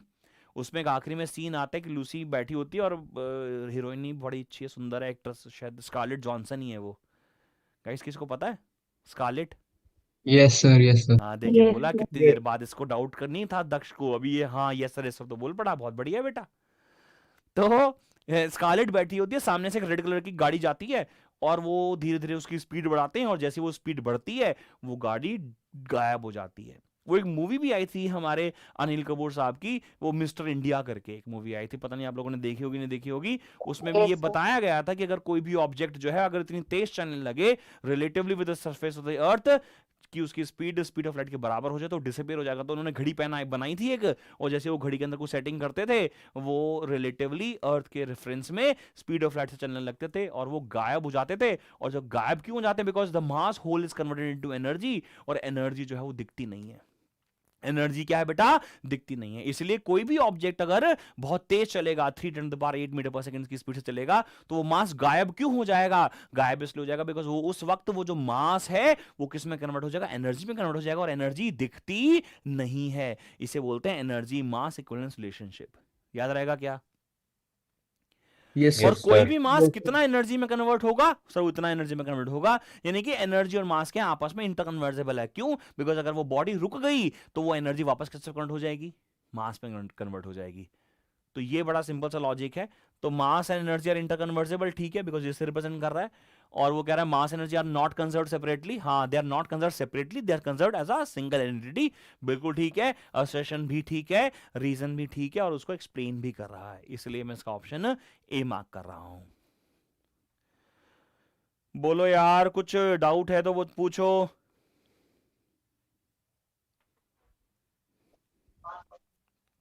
No, sir. चलिए जी, अगला सवाल ले लेते हैं यहां पे बच्चों, क्वेश्चन नंबर 16। ये क्वेश्चन तो क्लास में कितनी बार, ये तो डेमोस्ट्रेट कितना करा चुका, वो ओपन लेक्चर में भी बच्चों को खड़ा किया था यार। वो एक हमारे क्लास में वो याद है, वो रोटेटिंग प्लेटफॉर्म रखा हुआ है, इस पे बच्चा खड़ा होता है Turnable. ऐसे, यहाँ पे मास्टर लटका रखे थे, उसने अपने हाथों को ऐसे कर लिया, याद है? Yes, sir. Yes, sir. क्या हुआ, क्या फिर हुआ क्या? सर एंगुलर स्पीड में चेंज आया था। ऐसे हाथ करने से मोमेंट ऑफ इनर्शिया डिक्रीज हो गया, आई क्या कर गया, डिक्रीज हो गया। कोई बता सकता है सर ऐसा क्यों हुआ कि आई डिक्रीज हो गया? सर क्योंकि डिस्टेंस बिटवीन मासेस कम हो क्योंकि जो गया। डिस्टेंस है मासेस का from the axis of rotation वो डिक्रीज हो गया। मोमेंट ऑफ इनर्शिया का फॉर्मूला होता है sir m1r1 ² m2r2 ², perpendicular distance कम हुआ तो मोमेंट ऑफ इनर्शिया बढ़ मोमेंट ऑफ गई, इनर्शिया कम होगा, और मोमेंट ऑफ इनर्शिया कम हो जाता है तो ओमेगा की वैल्यू बढ़ बढ़ जाती है। ये जो लॉ है बच्चों, इस लॉ का नाम है conservation of angular momentum. Angular momentum का फॉर्मूला क्या होता है? L equals to I omega. I omega.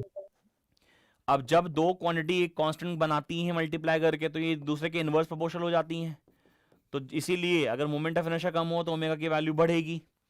Assertion क्या कहता है? Person standing on a rotating platform suddenly stretches his arms. अब क्वेश्चन उल्टा किया हुआ है, क्वेश्चन कहता है उसने ऐसे कर दिया, अब जैसे उसने ऐसे कर दिया मोमेंट ऑफ इनर्शिया बढ़ गया, मोमेंट ऑफ इनर्शिया बढ़ गया गाइस बोलो, तो क्या ओमेगा घटेगा? हाँ, तो वो कह रहा है द प्लेटफॉर्म स्लोज डाउन। हाँ सर सही है। रीजन क्या लिखा है? A person by stretching his arm increases moment of inertia. हाँ सर सही कह रहे हो। Decreases angular velocity. हाँ सर सही कह रहे हो। असर्शन भी ठीक है, रीजन भी ठीक है, एक्सप्लेनेशन है या नहीं है बोलो तो सही। Yes sir. Yes, sir. Yes, sir. Answer ये आ गया। अगला सवाल पढ़ेंगे बेटा। अगला सवाल, what is rolling friction? Sir rolling friction क्या होता है? तो सर वो पढ़ लेना, थ्योरी है, वैसे ये सिलेबस में है नहीं, मैं पहले बता दूं, ठीक है, नॉट इन सिलेबस। तो अगर आपके स्कूल में कराया हो तो ही आप करना। ये तो देखो सैंपल पेपर है, मैंने घर में तो बनाई नहीं है, तो आप लोग इसे मतलब इग्नोर करो। अगर आपके स्कूल में कराया तो आप उसे कर सकते हो, ठीक है। क्वेश्चन नंबर 18, क्वेश्चन नंबर 18 पढ़े क्या लिखा है? What is the difference between the following two data 85 kilometre per hour and 8 hour 5 kilometre per hour east. Sir दो अलग अलग तरीके से लिखा हुआ है। इसमें लिखा हुआ है 85 kilometre per our in east. इसका मतलब क्या है पढ़ना? इसका मतलब है एक बॉडी है जो 1 घंटे में 85 किलोमीटर चलेगी। समझ में आ रहा है क्या? 1 घंटे में Yes, sir. 85 किलोमीटर जाएगी किस तरफ? Towards east. ईस्ट। इसे सर मैं इंटरप्रेट करूंगा तो क्या होगा कि body travels a distance of 85 kilometre in a hour towards east. सही है। अच्छा ये क्या लिखा है sir? 8 hour multiply by 5 kilometre per hour east. भाई ये ईस्ट है तो यानी जा तो ईस्ट में रहा है, लेकिन 8 घंटे चला। कितने चला? 8 घंटे चला। कितनी स्पीड से? 5 किलोमीटर पर 5 किलोमीटर पर आवर से। अगर ये तो अलग हो गया ना, यानी इसको इंटरप्रेट करूं तो क्या लिखेगा कि body travelling with 5 kilometre per our in और 8 hours. 8 hours towards east. East. तो इसको अगर हम क्वेश्चन को देखें ना, तो आप ये बोल सकते हो कि सर देखो ये जो स्केलर क्वांटिटी है ये वेक्टर से मल्टीप्लाई, ये यूनिट से मल्टीप्लाई हुई है, डायरेक्शन से मल्टीप्लाई हुई है, बट ये तो नहीं है सर, है ना? ये तो सेम ही हो गया। चलो कुछ नहीं था क्वेश्चन, है कुछ खास नहीं था, बस पता होना चाहिए। हाँ बेटा सवाल क्या लिखा है पढ़ो। व्हाट इज, सवाल पढ़ो क्या लिखा है? What is, Turning effect of force. Turning कोई effect बता of सकता है टर्निंग इफेक्ट ऑफ फोर्स का मतलब क्या था? The torque. torque. Turning effect force का मतलब था बेटा टॉर्क, और टॉर्क का फॉर्मूला अगर आपको याद हो ये था RF sin थीटा। अब याद करो हमने कहा था कि साहब ये रहा हमारा ऑब्जेक्ट, r डिस्टेंस ये रहा, और मैंने एक फोर्स लगाया, देख रहे हो, और हमने यहां पे थीटा एंगल पे फोर्स लगा दिया। याद आ रहा है कुछ क्या? तो टाउ का जो फॉर्मूला आ गया था वो कितना आया था? R क्रॉस F, यानी कि टॉर्क जो है which is a turning effect depends upon 3 factors. पहला, perpendicular distance at which force is applied, the magnitude of force applied, and the angle at which force is applied. मेरी बात याद रहेगी आप लोगों को सबको? Yes, sir. Torque depends upon 3 factors. आपके सॉल्यूशन में 2 फैक्टर्स लिखे हुए हैं. क्या कितने होने चाहिए? 3 फैक्टर्स. लिखा है weight of a body should be greater in day और नाइट. ये बड़ा अजीब सा सवाल है, बट चलिए करते हैं. अब एक बात बताइए, दिन कब होता है?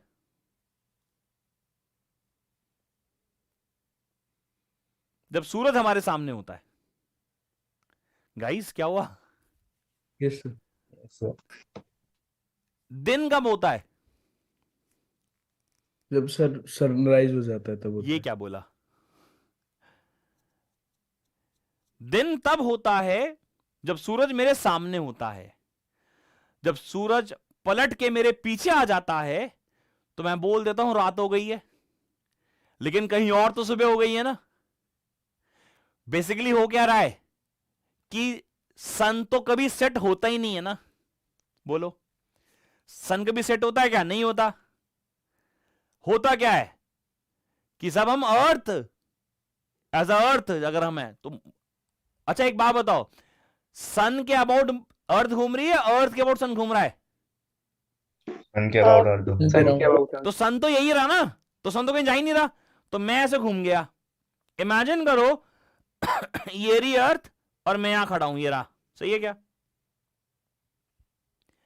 और मैंने बोला कि सर अभी ना सनराइज है, इन दिन हो रखा है, तो सन यहां होगा या यहां होगा? बोलो, यहां होगा कि नहीं होगा? Yes, Yes, sir. sir. अच्छा, इस केस में अगर मैं यहां खड़ा हूं, ये मैं हूं, मास मेरा, तो इस पे फोर्स इधर भी लगेगा और इधर भी लगेगा. बोलो तो सही. Yes, sir. 2 फोर्स लगेंगे? हाँ लगेंगे. दोनों की डायरेक्शन अपोजिट होगी. नेट फोर्स कम हो जाएगा. और वो फोर्स जिससे अर्थ आपको खींच रही है वो नलीफाई हो जाएगा, थोड़ा डिमिनिश हो जाएगा, थोड़ा कम हो जाएगा, बिकॉज सन भी तो खींच रहा है आपको. अब दूसरी केस, ये तो बात होगी दिन की, डे. अब बात करते हैं रात की, नाइट.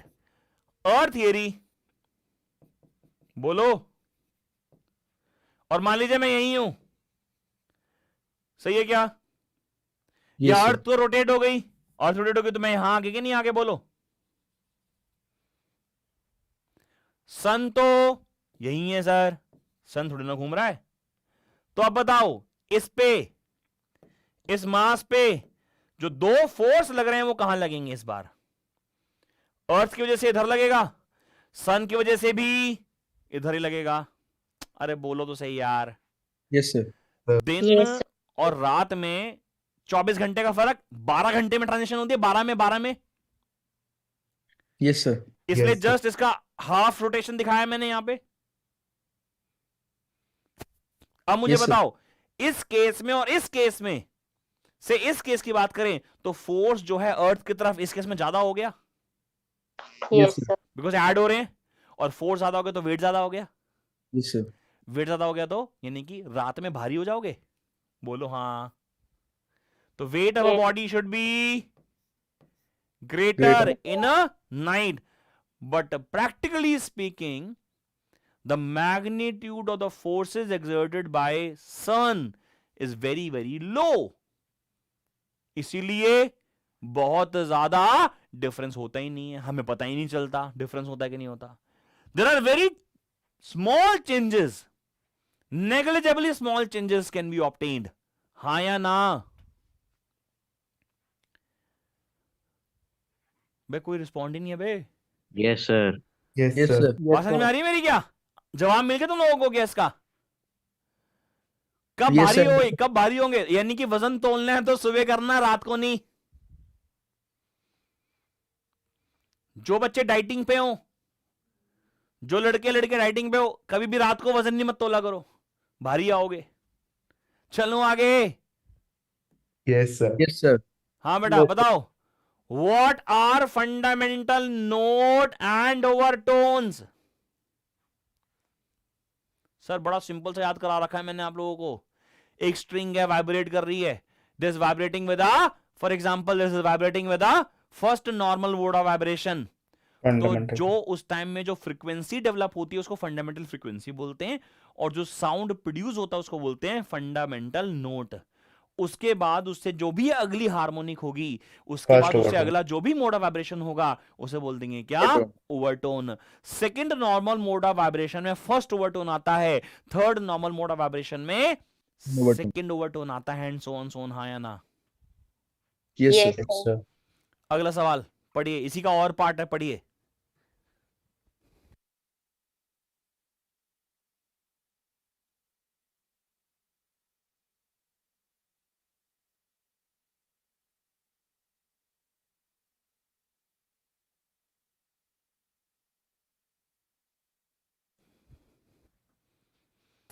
हाँ जी बेटा,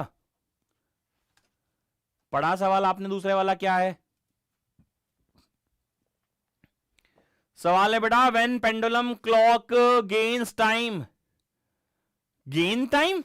गेन का मतलब क्या है सर? ये गेन टाइम। हाँ जी, क्या तुमने मेरे साथ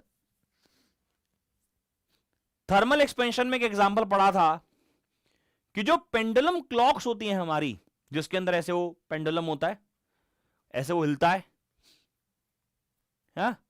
तो एक Yes. ऑसिलेशन हो जाता है, तो 1 सेकंड हो जाता है। पढ़ाया मैंने कभी की क्लास में?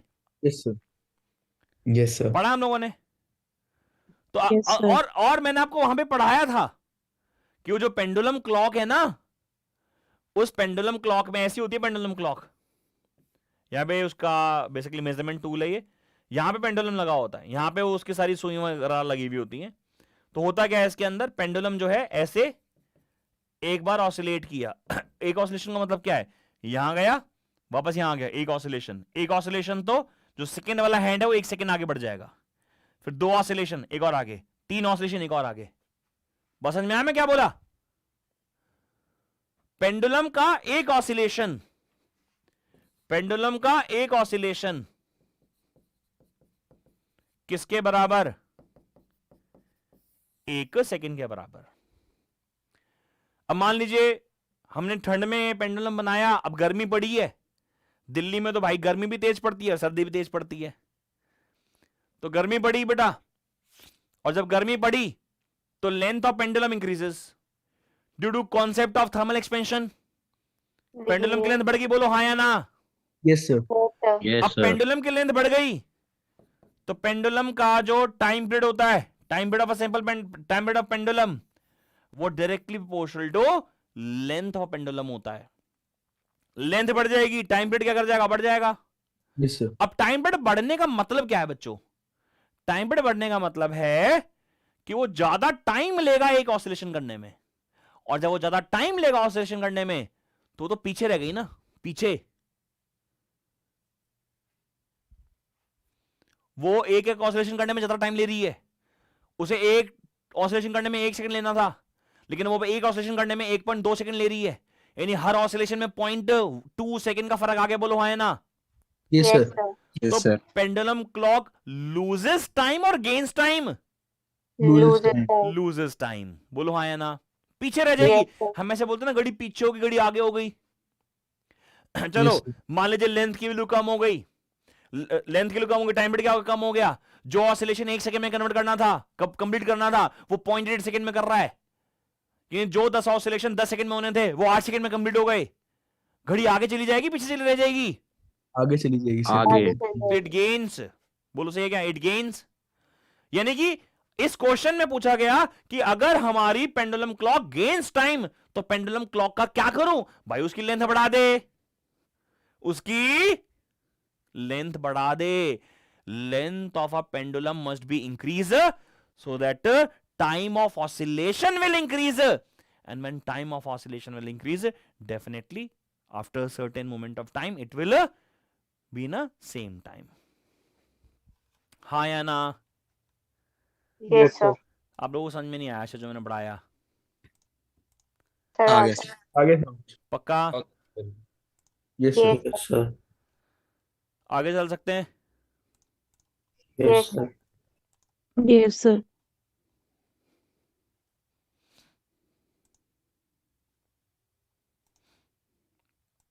चलिए जी, अगला सवाल ले लेते हैं। Question number 22। ओके, इसका सोल्यूशन भी जो है आपके सॉल्यूशंस में गलत है, तो उसको आप प्लीज फॉलो नहीं कीजिएगा। जो मैं लिखवा रहा हूं वही है, ऑल्दो ये क्वेश्चन जो है आपके बुकलेट का है। देखो, अभी कुछ शायद 40 एक बच्चे मेरे साथ अभी क्लास में जुड़े हुए हैं। मैं आप सभी बच्चों को एक बात बोल दूं, बाकी सारे बच्चे शायद इसको रिकॉर्ड देखेंगे तो तब सुन लेंगे। आप ऐसे मत समझना कि जो मैंने लास्ट में वन शॉट लेक्चर्स लिए, मैंने काफी सारे चैप्टर्स के वन शॉट लेक्चर्स पढ़ाए हैं। मैंने ऑसिलेशन वेव्स का पढ़ाया है, मैंने थर्मोडायनेमिक्स केटीजी के न्यूमेरिकल्स के भी क्लास ली है, thermodynamics KTG thermal properties of matter की। मैंने रोटेशनल ग्रेविटेशन का वन शॉट पढ़ाया है, आपको वर्क पर एनर्जी का वन शॉट पढ़ाया, मैंने आपको लॉज ऑफ मोशन का पढ़ाया है। ये सारे लेक्चर्स जो मैंने वन शॉट पढ़ाए हैं, ये उन सभी बच्चों के लिए इंपॉर्टेंट थे जिन्होंने पढ़ रखा था या जिन्होंने थोड़ा सा छोड़ रखा था, उनको कंप्लीट हो गया। अब की टाइम में कि सर अभी क्या पढ़ना है, आपका एग्जाम जो है मान लीजिए 2 दिन बाद है, 4 दिन बाद है, 10 दिन बाद है, किसी का 15 दिन बाद भी होगा, तो आप लोगों को अपनी बुकलेट को 101% कंप्लीट रखना है। सेकंड बुक की स्पेशली एनसीईआरटी बैक एक्सरसाइज का एक एक क्वेश्चन होना चाहिए। ग्रेविटेशनल, रोटेशनल, वर्क पर एनर्जी, लॉज ऑफ मोशन, इनके सबके एनसीईआरटी के बैक एक्सरसाइज मैंने करा दी है। आप बिल्कुल भी इग्नोर नहीं करेंगे बुकलेट को। और ये जरूर देख लेना कि आपके स्कूल में क्या सिलेबस डिलीट हुआ है, क्योंकि कई बच्चे मुझे रोज बताते हैं कि सर मेरे में तो ये नहीं आ रहा, मेरे में तो ये नहीं आ रहा। क्योंकि 11th का जो सिलेबस है ना, वो स्कूल अपने अनुसार डिसाइड कर लेता है, तो यूनिफाइड नहीं होता। यूनिफाइड यानी कि सबके लिए यूनिवर्सल नहीं होता। तो आपकी प्रिपरेशन आपके अनुसार भी होती है। इसीलिए मैं कई बच्चों को बोलता हूँ कि आप अपने जो भी आपके स्कूल्स हैं ना, जो अलग अलग स्कूल के आप मेरे साथ पढ़ते हो, तो अगर आप एक स्कूल के 4 बच्चे पढ़ते हो तो मुझे एक व्हाट्सएप ग्रुप बना के उसमें ऐड कर लो। मैंने अभी ग्रुप बनवाया भी था, अब तो इनएक्टिव है, कोई बच्चा मेरे ख्याल से उस पर बात ही नहीं करता। जो भी इंफॉर्मेशन आपको स्कूल की तरफ से मिले regarding your physics final exam, share it on it, share कर दो उसके ऊपर कि सर फलाना मैडम ने कहा। मैंने तो लास्ट ईयर यहां तक देखा था कि 11वीं के कुछ स्कूलों में कुछ इंपॉर्टेंट क्वेश्चन की लिस्ट दे दी थी और तकरीबन 70% जो आपका पेपर था उन क्वेश्चंस में से आया था। मैं आपको जब अभी अगली क्लास आप लोगों की होगी तो मैं आपको एक इंपॉर्टेंट क्वेश्चन की लिस्ट दूंगा। मेरी कल भी क्लास है और देखेंगे अगर ऐसा ठीक रहा तो हम लोग लाइव ही पढ़ा देंगे। लाइव सही लगा वैसे आज पढ़कर? कोई प्रॉब्लम तो नहीं आई तुम लोगों को? No, sir. Yes, sir. है ना? Yes, तो sir. कल की क्लास भी लाइव ले सकते हैं अपन ना? Yes, sir. हाँ, तो 4 Yes, बजे sir. कल लाइव आ जाएंगे। मतलब ये Yes, sir. क्योंकि मुझे ना मैंने आपको बताया था मुझे 3 क्वेश्चन पेपर डिस्कस करने हैं आप लोगों के साथ। हो पाएगा तो 4 भी कर लूंगा, 5 भी कर लूंगा। अब वो आज कल परसों जितने जल्दी खत्म हो जाएगा मैं खत्म कर दूंगा। और वो 2 पेपर जो मैंने खुद बनाए हुए हैं वो जरूर कर लेना। और एक मोस्ट इंपॉर्टेंट क्वेश्चन की मेरे पास एक लिस्ट है क्वेश्चन की, मैं वो भी भेज देता हूँ, आप वो भी कर लेना। बट प्लीज अपनी बुकलेट को बिल्कुल ऐसा मत करना कि हाँ ये छोड़ दो, जो आप पढ़ा रहे हो वो इंपॉर्टेंट है। भाई जो मैंने पढ़ा चुका हूं मैं वो बहुत ज्यादा इंपॉर्टेंट है। अब तो बस सबको इकट्ठा कर रहे हैं, सैम्पल पेपर कर रहे हैं ताकि आपको थोड़ा पेज समझ में आ जाए कि हाँ पेपर कैसे लिखना है बस। चलो बच्चों ये वाला क्वेश्चन कर लेते हैं। आपकी बुकलेट का सवाल है ये। सवाल क्या लिखा है? Draw the acceleration time, velocity time and position time graph representing the motion under free fall. बच्चों अगर फ्री फॉल का केस है तो एक्सेलरेशन ड्यू टू ग्रेविटी -9.8 लिखी जाएगी। बोलो हाँ या ना? और वो हमारी टाइम के साथ चेंज नहीं होती। यानी अगर मैं ग्राफ बनाऊंगा तो ग्राफ भी या straight line, line parallel to time axis. अगर मैं बनाऊंगा बेटा वेलोसिटी टाइम ग्राफ तो मुझे मालूम है फ्री फॉल के केस के अंदर u की वैल्यू गाइस 0 होती है। v का फॉर्मूला u + at होता है। u की वैल्यू क्योंकि 0 हो गई, ये हो गया g × t, यानी v is directly proportional to t। यानी ग्राफ कैसा आएगा? वेलोसिटी टाइम ग्राफ का ग्राफ कैसा आएगा? It is a straight line. बोलो हाँ या ना? सर कभी आपने क्लास में पढ़ाया है क्या? Yes, sir. Yes, sir. पढ़ाया है यार। अच्छा अगर s = ut + ½ t² की मैं इक्वेशन बनाऊं, डिस्प्लेसमेंट को मैं y बोल दूं, u के लिए हमारे पास 0 हो गई, हाफ gt² हो गया, यानी y क्या हो गया? प्रोपोर्शनल टू t² हो गया। यानी अगर मैं डिस्प्लेसमेंट और टाइम का ग्राफ बनाऊं, अच्छा जब भी आप ग्राफ बनाओगे ना बच्चों, बस एक काम ये जरूर करना जो बहुत इंपॉर्टेंट है, वो ये कि इनके आगे ना इनकी यूनिट्स लिख देना जरूर। आप देखो मैंने कैसे लिखा है, जैसे यहाँ पे एक्सेलरेशन है तो मीटर पर सेकंड स्क्वायर लिख दिया, -10/8 लिख दिया, यहाँ पे t लिख दिया तो यहाँ पे सेकंड लिख दिया, ये मीटर कर दिया, सेकंड कर दिया। अब y proportional to T square है, कोई बता सकता है y proportional to T square कौन सा ग्राफ है? स्ट्रेट लाइन तो नहीं है Parabolic. पक्का? Sir parabolic. Very good, parabolic. Parabolic में दो चीजें होती हैं बेटा, y square proportional to T भी हो सकता है, T square proportional to y भी हो सकता है, जिसके ऊपर स्क्वायर लगा उसके ऊपर बेस बना दे, जिसके ऊपर स्क्वायर लगा उस पर बेस बना दे, यानी ग्राफ ऐसा बन जाएगा। बोलो हाँ या ना? आपके पास जो सॉल्यूशन बुकलेट है उसमें सॉल्यूशन गलत है, ठीक है, उसमें सॉल्यूशन गलत है।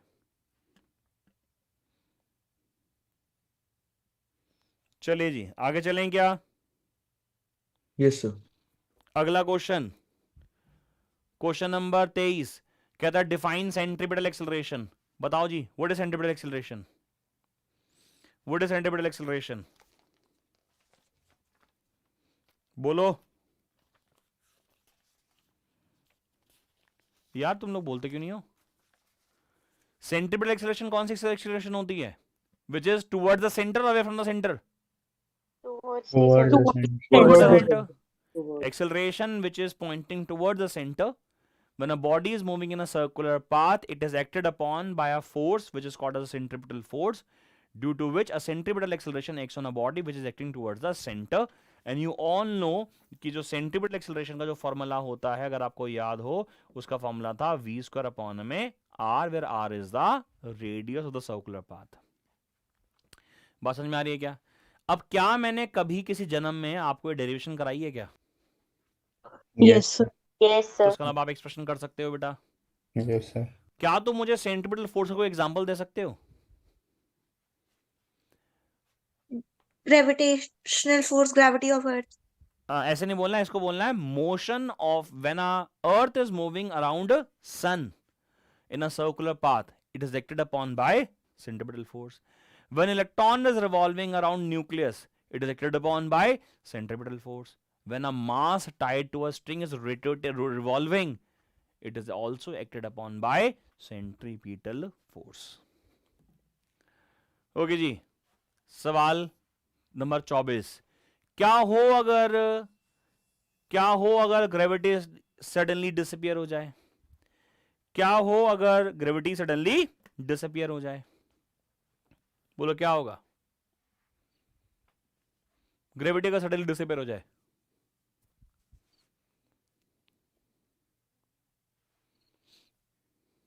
सर हम फ्लोट करने लगेंगे, कोई हम पे फोर्स नहीं लगेगी। Sir, अर्थ जब हम पे फोर्स लगाना बंद कर एक्सेलरेशन ड्यू टू ग्रेविटी खत्म हो गई तो मेरा वेट 0 हो गया और तो मुझे खींचना बंद कर देगी। हो सकता है मैं किसी और प्लेनेट की तरफ अट्रैक्ट हो जाऊं, क्योंकि मेरी अर्थ घूम भी रही होती है। इमेजिन करो पंखा है, जो फैन होता है, फैन के ऊपर कुछ ऑब्जेक्ट है तो पंखा चला दो, घूमेगी के साथ में नहीं, वो भागेगी, you will be fall off, तुम दूर भाग जाओगे, दूर चले जाओगे। और जो सबसे बड़ी प्रॉब्लम आएगी वो ये कि हो सकता है तुम दूर गिर के कहीं फंस जाओ बिल्डिंग में, लेकिन अगर ग्रेविटी हटी ना तो एटमॉस्फेयर भी हट जाएगा, और अगर एटमॉस्फेयर गया तुम सांस नहीं ले पाएंगे, हम वैसे ही मर जाएंगे। ये जो लास्ट पॉइंट बोला किसी को समझ में आया क्या? सर एटमॉस्फेयर कैसे गायब हो जाएगा? जब acceleration due to gravity zero हो जाएगी,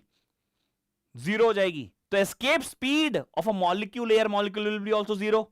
एस्केप स्पीड का फॉर्मूला क्या है सर? √2gr। अरे बोलो तो सही यार।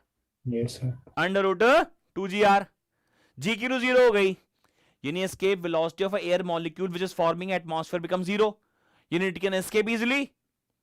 तो एयर मॉलिक्यूल जो एस्केप करने लग जाएगा, और जब एयर मॉलिक्यूल एस्केप कर जाएगा तो एटमॉस्फेयर हट जाएगा, अपन सांस नहीं ले पाएंगे, मर जाएंगे। चलो यार ये क्या ही क्वेश्चन था, मजेदार नहीं था। खैर हाँ बेटे, state and prove Stephen's Boltzmann law. खैर the proof is not in the syllabus, तो स्टेट करना आता है आप लोगों को क्या Stephen's Boltzmann law? Yes, sir. Stephen Boltzmann law is nothing but the Stephen's law. That says what? That the energy emitted by a black body. Energy emitted by black body? हाँ, black body भी कुछ Directly energy emit करती है। proportional to force Per of unit time, per unit area is directly proportional to 4th power of the temperature. तो मैं guys एक बात बताऊं, ये सैंपल पेपर करने का एडवांटेज क्या है? कोई भी सब्जेक्ट का करो, फिजिक्स का करो, मैथ्स का करो, बायो का करो, केमिस्ट्री का करो, किसी भी का सैंपल पेपर करने का एडवांटेज ये होता है कि मुझे पता चलता है कि मुझे क्या नहीं आता।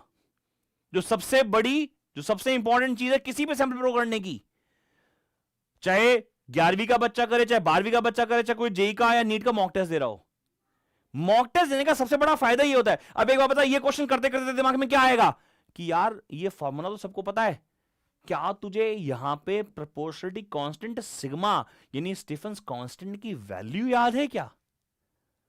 क्या तुझे उसके सिग्मा की वैल्यू याद है क्या? नहीं है तो पता तू क्या करेगा? तू फटाफट बुकलेट को खोलेगा और वहां से सिग्मा की वैल्यू याद कर लेगा। ये तो मैं सीबीएसई की 11वीं क्लास के बच्चों के लिए बात कर रहा हूं, लेकिन अगर कोई 12वीं का भी बच्चा, कोई नीट का भी बच्चा, कोई जेई का भी बच्चा, कोई भी प्रिपरेशन कर रहा हो, कोई भी मॉक टेस्ट दे रहा हो, तो उसके पास एक तो फ्रेमवर्क आ गया ना कि भाई ये सिग्मा याद कर लेगा अगर ये क्वेश्चन आ गया तो। इसीलिए मॉक टेस्ट लगाना बहुत ही ज्यादा जरूरी माना गया। मॉक टेस्ट करना और उसके बाद उनको इवैल्यूएट करना बहुत ज्यादा जरूरी माना गया। तो बताओ, क्या तुम सिग्मा याद कर लोगे अब? Yes sir. सर एक बार वैल्यू बता दीजिए। ई भाई मुझे थोड़ी ना याद कर रखी है। 5.67 कितनी है बताओ? 5.67 into 10 की पावर -8 5.67 10 to the power -8 चलो एक काम करते हैं, यूनिट की बात करते हैं। ई कौन है बताओ जी? एनर्जी जो ना, energy per unit time per unit area. तो इसकी यूनिट क्या बनी? जूल। इसकी यूनिट जूल बनी पर सेकंड। सेकंड। इसकी क्या बनी? Metre metre square. Square. Sigma के की पावर 4 बोलो तो सही। Yes sir. तो सिग्मा की value joule upon second watt, ऊपर चला गया मीटर के पावर -2 के की power -4। This is a unit of Stefan's constant. बात समझ में आ रही है क्या? Yes, sir. बच्चा कह रहा सर आपको खुद को सिग्मा की वैल्यू पता नहीं है। आप क्यों बोल रहे हो बात? क्योंकि मुझे किसी पेपर में बैठना भी नहीं है। पता है, मैं बड़े सिंपल कॉन्सेप्ट में बिलीव करता हूं। मुझे इन वैल्यूज को रटने का कोई शौक नहीं है। मुझे टेबल, मुझे कैलकुलेशन, मुझे लॉग कुछ लर्न करने का लॉजिक नहीं है। मैं हाँ तुम्हें सिखाता हूं, उसका कारण है मैं तो कैलकुलेटर इस्तेमाल करता हूं। तुझे याद करना है, ठीक है? अब तेरे को सिग्मा याद हो गया, तू बता तूने क्या वीन्स डिस्प्लेसमेंट लॉ पढ़ा है? Yes, sir. Wien's displacement law कहता है lambda M is inversely proportional to temperature. अरे बोलो तो सही यार। Yes, sir. Lambda M equals to B divide by temperature. Lambda M into T equals to B. B क्या है सर? बी सर हमारा वीन्स डिस्प्लेसमेंट कांस्टेंट है। Sir ये लेम्डा एम क्या है? क्या ये लेम्डा एम मैक्सिमम वेवलेंथ है बच्चों? No, sir. Yes, sir. Very good. अरे नो बेटा नो, ये मैक्सिमम वेवलेंथ नहीं है, ये वो वेवलेंथ है। नहीं नहीं, ये कौन सी वेवलेंथ है लेम्डा एम? कोई बता सकता है ये लेम्डा एम कौन क्या है? वो वाली वेवलेंथ जिसमें एनर्जी मैक्सिमम होगी वो रेडिएशन वाली वेवलेंथ जिसके लिए एनर्जी की वैल्यू मैक्सिमम होती है। इसका मतलब अगर मैं एनर्जी और लेम्डा का रिलेशन बनाता था तो ग्राफ ऐसा आता था। याद करो, याद आया? Yes, sir. This is not a maximum wavelength. This is that value of a lambda for which the energy radiated out of the black body is a maximum. अब बताओ यहां पे B की वैल्यू कितनी थी? B की value The 2.892 into 10 raised to the power -3 meter Kelvin. दोबारा बता वैल्यू बेटा। 892 2.10 की power -3 meter Kelvin. Metre kelvin. बहुत बढ़िया बेटा। क्या ये वैल्यू याद करनी चाहिए सर आपको? एज अ स्टूडेंट तो आपको ये वैल्यू याद करनी चाहिए, ठीक है ना? चलिए अगला सवाल ले ले। हाँ बेटा, define root mean square velocity of a gas. बता सकते हो यार? Yes, sir. Give its various relation for it. Relation मालूम है? अरे रूट मीन स्क्वायर का जो फॉर्मूला था ना, हमने v1 square plus v2 square plus v3 square and so on divided by n का अंडर रूट किया, और फिर हमने रूट मीन स्क्वायर स्पीड का एक फॉर्मूला भी बनाया था, under root 3 kbt by m। बोलो हाँ। और फिर हमने kb की जगह लिखा था क्या, r अपॉन में na, तो r अपॉन में na इंटू m कर दिया बच्चों, m अपॉन में na कितना हो गया, कैपिटल m कर दिया, तो 3RT बाय कैपिटल M। बोलो तो सही यार, छोड़ूं क्या? हाँ बेटा पढ़ेंगे, क्या लिखा है पढ़िए। State and prove Bernoulli's principle for the law of non viscous fluid and give its limitation. जिस दिन लेक्चर लिया था उस दिन पहली बार में बोल दिया था लिमिटेशन इंपॉर्टेंट है, एप्लीकेशन इंपॉर्टेंट है, ठीक है। एप्लीकेशन याद है किसी को बर्नौली की? Atomiser, aerofoil, blowing of a roof, two boats cannot parallelly row। पढ़ा है मैंने आप लोगों को यार। Yes, sir. Yes, sir. But limitation क्या है? लिमिटेशन ये है कि सर आपने बर्नौली को पढ़ते पढ़ते वो जो फ्रिक्शन के टाइम में एनर्जी लॉस होगा वो एनकाउंटर नहीं किया। आपने मान लिया फ्लूइड जो है वो आइडियल है, ऐसा कैसे हो सकता है सर? आपने रोटेशनल इफेक्ट्स के बारे में बात नहीं करी है। तो there are 5-6 points you need to learn as a limitation of Bernoulli's theorem. पढ़ लोगे क्या बच्चों? Yes, sir. Yes, चलो, ये होमवर्क करना, ठीक है। एक क्वेश्चन होमवर्क कर पाओगे क्या? Yes, sir. ये होमवर्क में क्वेश्चन, ठीक है ना। ये प्रॉपर्टीज ऑफ मैटर की क्वेश्चंस हैं। हाँ जी, what are the types of equilibrium? Linear and rotational. What are type of equilibrium? Translational and rotational. नहीं, ध्यान से सुनो। मान लो ये तुम हो, ठीक है, मान लो ये तुम हो और तुम यहां पे ऐसे कॉन्फ़िगरेशन में दो बार पड़े हुए हो, एक में इसके बाहर एक में इसके अंदर, ठीक है। तुम्हें डिस्प्लेस किया गया, सही है, तुम्हें क्या करा गया? डिस्प्लेस किया गया। डिस्प्लेस करके छोड़ दिया, छोड़ो तो क्या होगा? ऐसे ऐसे ऐसे ऐसे ऐसे ऐसे ऑसिलेट करके वापस आ जाएगा कि नहीं आएगा? बोलो हाँ। Yes, sir. Yes, sir. इसे डिस्प्लेस करा, ये ऐसे गए वापस कभी नहीं आएगा। बोलो हाँ या ना। Yes. जब तुम्हें डिस्प्लेस किया जाए और तुम लौट कर वापस वहीं आ जाओ, जैसे हमारे यार दोस्त होते हैं ना, यार दोस्त, दोस्तों के बीच में लड़ाइयां होती हैं, बहुत सारी गंदी गंदी लड़ाई होती है। डिस्प्लेस हुआ, डिस्प्लेस हुआ और डिस्प्लेस हुआ और थोड़ी देर बाद वो फिर भाई नहीं है, भाई नहीं है, भाई नहीं है, बहन नहीं है, वो वापस आ जाएगी। लेकिन यहां समझो, ये वो है जो एक बार गई तो गई। समझ में आ गया क्या? ध्यान लगाओ बे, जो डिस्प्लेस होने के बाद कभी वापस नहीं आती उसे बोलते हैं क्या? अनस्टेबल। ये रुके हुए थे, दोनों इक्विलिब्रियम में थे, लेकिन डिस्टर्ब करने के बाद जो वापस आ जाए उसे स्टेबल इक्विलिब्रियम बोलते हैं, जो वापस ना आए उसे Unstable. बात समझ में आ रही है क्या? Yes, sir.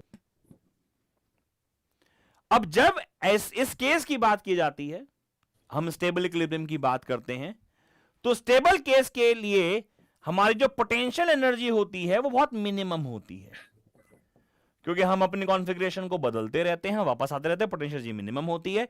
और यहां पे स्टेबल इक्विलिब्रियम में पोटेंशियल एनर्जी जो होती है वो मैक्सिमम होती है। पोटेंशियल एनर्जी का सिंबल मुझे उम्मीद है आपको पता है सबको, यू से रिप्रेजेंट करते हैं पोटेंशियल एनर्जी को। बोलो यार, Yes, sir. किसे रिप्रेजेंट करते हैं? यू Capital से U. रिप्रेजेंट करते हैं। अगर मैं पोटेंशियल एनर्जी का डिफरेंशिएशन कर दूं with respect to distance, double differentiation, इसे बोल दिया d2u बाय dx²। वैसे मेरे ख्याल से आपको याद होगा, मैंने रिसेंटली आपको कंजर्वेशन ऑफ एनर्जी के कॉन्सेप्ट में पढ़ाया था कि जो फोर्स का फॉर्मूला होता है वो -du/dx होता है, याद है क्या? इसे डिफरेंशिएट करोगे तो जो फिजिकल क्वांटिटी निकल कर आएगी इस केस के लिए वो हमेशा पॉजिटिव रहेगी और इस केस के लिए वो हमेशा नेगेटिव रहेगी। तो ये क्या सर हमें फैक्ट्स लर्न करने हैं? हाँ, तो learn this facts, in facts को आप लर्न कर लीजिए। बात समझ में आ रही है बेटा? Yes, sir. Yes, sir. अगर आपको एग्जाम्पल देना तो एग्जाम्पल ये बनाकर आ सकते हो आप, ठीक है ना? बट वो कहानी मत लिखाना दोस्तों वाली, ठीक है? हाँ बेटा, क्वेश्चन नंबर, ये क्या क्वेश्चन है? Right the SI unit of the following physical quantities. अच्छा, ये तो बहुत सारी फिजिकल क्वांटिटीज हैं। हाँ भाई, बताना जरा। Luminous intensity, Candela. Candela. Temperature, Kelvin. Plane angle, radian. Solid angle, steradian. याद रहेगा? Yes, sir. Yes. Amount of substance, Mole. Mole. Electric current, Ampere. Ampere. Pressure. Pascal. Pascal. What are the important points about uniform motion? अरे ऐसा question थोड़ी ना आता है exam में, कुछ भी लिखा हुआ है। कोई नहीं, आगे चलूं क्या बेटा? Yes, sir. Okay, this question is a big, और थोड़ा सा लास्ट क्वेश्चन है हमारी क्लास का। भाई लोग पहले बताओ इसका आंसर क्या होगा? ये तो आता तुम लोगों को। Yes, sir. Yes sir. What are the expression for the work done of the isothermal process? Formula बताइए बेटे। 2.3 2.303 303 nRT NRT log log 10 V2 V2 by V1. V1. But ये हमने बनाया ग्राफ, ये बनाया हमने एक्सपेंशन के लिए। किसके लिए? Expansion. अगर मुझे कंप्रेशन के लिए निकालना हो तो क्या कर दोगे? Negative Negative side. माइनस आ जाएगा। अगर ये n मोल की जगह 1 मोल हो तो n की वैल्यू क्या रख दोगे? 1. 1 अगर ये एक्सप्रेशन V2 और V1 की जगह P1 और P2 में होगा तो ऊपर आएगा P2, नीचे आएगा, P2 है सॉरी V2. नीचे ऊपर आएगा P1, नीचे आएगा P2, उल्टा हो P2. जाएगा। अरे बोलो तो सही यार। Yes sir Yes, sir. Last question कर रहा हूं, ध्यान से समझना। कहता है 3 लिक्विड हैं ABC, 3 लिक्विड हैं ABC, मास क्या है तीनों का? सेम, मास सेम है। टेम्परेचर है 14 डिग्री सेल्सियस, 24 डिग्री सेल्सियस और 40 डिग्री सेल्सियस। जब A और B को मिक्स किया गया तो फाइनल टेम्परेचर आ गया 20 डिग्री सेल्सियस। जब B और C को मिक्स किया गया तो फाइनल टेम्परेचर आ गया 34 डिग्री सेल्सियस। जब हमने तीनों को मिक्स किया तो टेम्परेचर कितना होगा, ये सवाल है। इसका बड़ा सिंपल सा मैं आपको एक रूल दे रहा हूं, उस रूल को आप याद कर लीजिए, वो आपके लिए CTM है। Temperature of mixer, temperature of mixture of liquid. इसका बड़ा सिंपल सा फॉर्मूला बच्चों होता है, इसका फॉर्मूला होता है T इक्वल्स टू जो भी मास है उसका मल्टीप्लाई बाय उसकी जो हीट कैपेसिटी है। हीट कैपेसिटी क्या होता है sir? Amount of heat required to raise the temperature of 1 gram mole of a material with a unit degree. बोलो हाँ या ना? Yes, sir. यस सर ये कैलकुलेशन ये पता है कि नहीं पता? हम लोगों को पता है सर। Yes, sir. तो मान लीजिए ये M इंटू सी ए, मतलब ये मोलर स्पेसिफिक हीट हो गई ना। मोलर, आप क्या बोलते थे इसको? Molar specific heat. तो जो टेम्परेचर ऑफ मिक्सचर है उसका फॉर्मूला होता है temperature of A molar specific heat of A plus temperature of B molar specific heat of B plus temperature of C molar specific heat of C divided by C A plus C B plus C C. बात याद रहेगी मेरी क्या? Yes, sir. अब पहला case किस किस को मिक्स किया है बेटा? A and B are mixed. क्या हुआ है बच्चों? ए और B. बी मिक्स हुआ। जब ए और बी मिक्स हुआ तो टी ए बी दे रखा है कितना हमें? 20 degree Celsius is equal to, हाँ बेटा, टी ए कितना है? 14 40. Into C A plus 24 24. Into C B divide by C A plus C B. हाँ या ना? कुछ तो बोल दो बे। Yes, sir. समझ में आ रहा है क्या? सॉल्व Yes, कर रहे sir. हैं, डिग्री विग्री हटा रहे हैं, कितना आ गया? 20 C A plus 20 C B is equal to 14 C A plus 24 CB। इधर ले गया, कितना आ गया 6 CA इक्वल्स टू 4 CB। हाँ या ना? Yes, sir. Yes, sir. Now when B and C are mixed, जब मैंने B और C को मिक्स किया, बेटा फॉर्मूला बताना क्या बनेगा? TBC। बोलो TBC है कितना वैसे? 34 है। अबे बोलो तो सही। Yes, sir. फॉर्मूला बताओ कितना बनेगा? उसका B का टेम्परेचर कितना है? B का टेम्परेचर है 24 इंटू CB प्लस टेम्परेचर कितना है? 40 into CC divide by CB plus CC। अरे कुछ तो बोलो भाई लोग। Yes, sir. सही है क्या? क्या बना? 34 of CB plus 34 of CC equals to 24 CB plus 40 CC। इसको इधर ले गया, कितना आ गया? ये आ गया 34 माइनस 24 यानी कि 10 CB इज इक्वल टू कितना? 40 minus 6 CC। Equation number 2, equation number 1। हाँ या ना? Yes, sir. अच्छा, तीनों के मासेस सेम है? तीनों के मासेस क्या है? सेम है। Same. इसलिए मैंने, अच्छा इसको फॉर्मूले को उठा लेते हैं। टी का फॉर्मूला क्या बनेगा? देयरफॉर मिक्सचर का टी इज इक्वल टू, हाँ जी, टी ए की वैल्यू 14 मल्टीप्लाई बाय सी ए। अच्छा सुनो भाई, सी ए को तुम 2/3 CB लिख सकते हो क्या?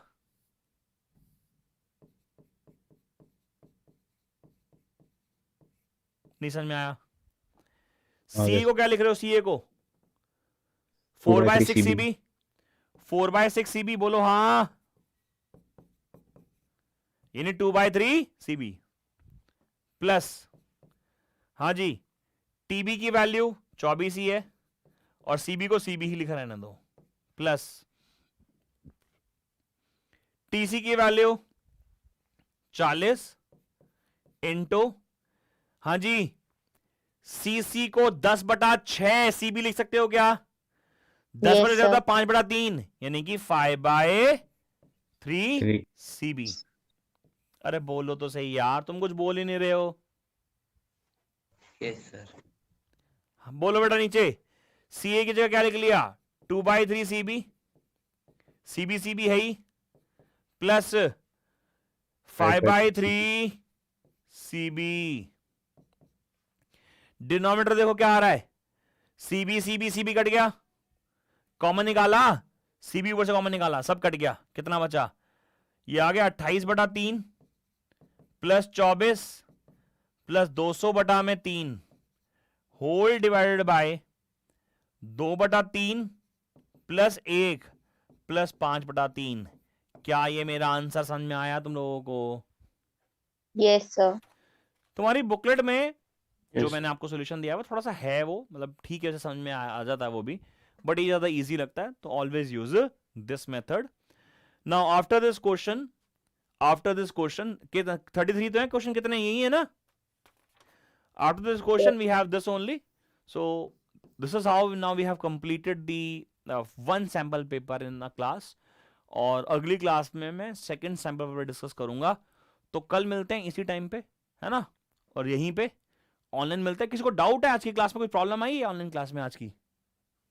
सर एक क्वेश्चन में No, आएगी। sir. कौन से हमें बताओ?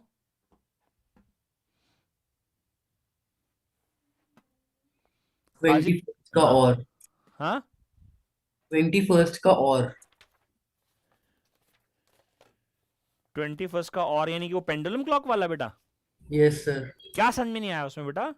सर एक बार रिपीट कर दीजिए वो वाला। नहीं रिपीट नहीं बेटा, आप मुझे बताओ आपका डाउट क्या है? रिपीट करने वाला काम ही नहीं है। बताओ ना क्या क्या समझ में नहीं आया वो बताओ मुझे।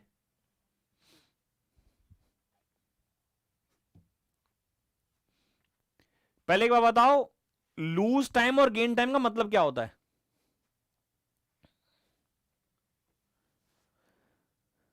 When a pendulum clock or a simply clock loses time का मतलब क्या होता है? loses time का मतलब होता है पीछे रहेगा, घड़ी पीछे हो गई, और gain time का मतलब आगे निकल गई। अब टाइम जो घड़ी है वो गेन्स टाइम, आगे निकली हुई है। घड़ी क्या है, आगे निकली हुई है, यस यानी उसका टाइम ज्यादा है यस या कम है टाइम पीरियड? घड़ी टाइम कम है ना। कम है, यानी कि उसको बढ़ाना है, हाँ तो लेंथ को बढ़ा दो ना। यस तो उसमें क्या बोला, what adjustment should be made, we should increase the length of the pendulum. हो गया क्वेश्चन, आपका जवाब क्लियर? Guys all set?